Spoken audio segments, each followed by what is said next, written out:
Bismillahirrahmanirrahim. Bugün benim için çok anlamlı ve değerli bir gün.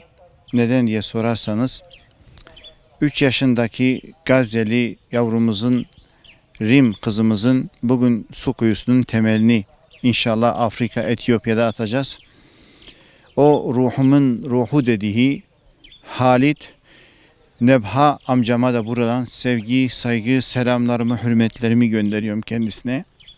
Onun acısını acım gibi hissediyorum. Biz de burada onların acılarını hissediyoruz içimizde. Gücümüz buna yetiyor.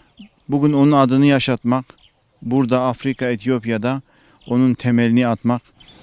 Hem dedemizin inşallah gönlüne bir su serpilir ve Rabbim kardeşlerimizin bu zulüm altından kurtulmalarını Rabbimden temenni ediyorum. Duamız, arzumuz bu.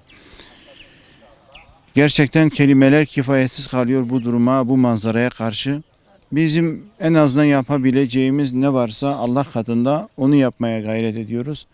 Ne Gazze'yi ne de Rim'i unutmama adına burada yaşatacağız inşallah ve daha nice coğrafyalarda bu mazlumları, bu kardeşlerimizin isimlerini zikredeceğiz.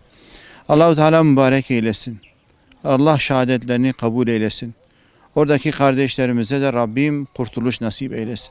Allah-u Teala İslam ümmetine birlik, beraberlik, kardeşlik nasip eylesin. Bismillahirrahmanirrahim. Allahu Ekber.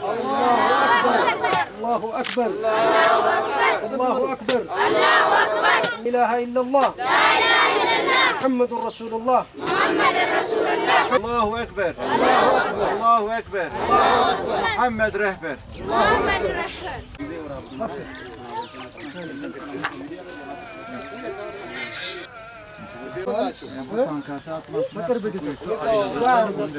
الآخرة حسنة وقنا عذاب النار ربنا ظلمنا أنفسنا وإن لم تغفر لنا وترحمنا لنكونن من الخاسرين ربنا عليك توكلنا وإليك أنبنا وإليك المصير ربنا لا تزغ قلوبنا بعد إذ هديتنا وهب لنا من لدنك رحمة إنك أنت الوهاب اللهم انصر الفلسطين اللهم انصر الفلسطين اللهم انصر الفلسطين اللهم انصرهم ولا تنصر عليهم اللهم انصر أهل غزة اللهم انصر أهل غزة اللهم انصر أهل غزة اللهم انصر أهل غزة ربنا هب لنا من أزواجنا وذرياتنا قرة أعين واجعلنا للمتقين إماما ربنا عليك توكلنا وإليك أنبنا وإليك المصير